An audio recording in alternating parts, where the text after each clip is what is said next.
প্রিয় দর্শক আসসালামু আলাইকুম। তো দর্শক যাকে দেখতে পাচ্ছেন তার নাম হচ্ছে সালমা। সালমা একটি মার্কেটে লিফটম্যানের কাজ করে।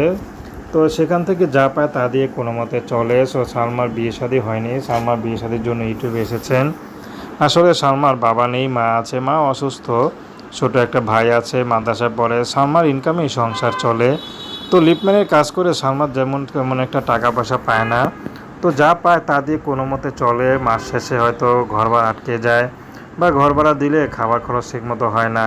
এইভাবে তাদের কষ্টে জীবনটা চলছে। তো বর্তমানে সালমা ইউটিউবে এসেছে বিয়ে শাদির জন্য। আসলে সালমার বিয়েরও বয়স হয়েছে। তো সালমার মা চাচ্ছে সালমাকে বিয়ে দিতে। সালমার বিয়ে করার ইচ্ছাই উঠে গেছে। একমাত্র মার চোখের দিক তাকিয়ে, মুখের দিক তাকিয়ে সালমা এখন বিয়ে করতে চায়। সে যেমনই হোক না কেন, সালমা রাজি আছে। তো দর্শক, এই ছিল সালমার জীবনের সংক্ষিপ্ত জীবন কাহিনী। তো প্রেম, ভালোবাসা, বিয়ে শাদী করা একান্ত আপনাদের ব্যক্তিগত ব্যাপার। আসসালামু আলাইকুম।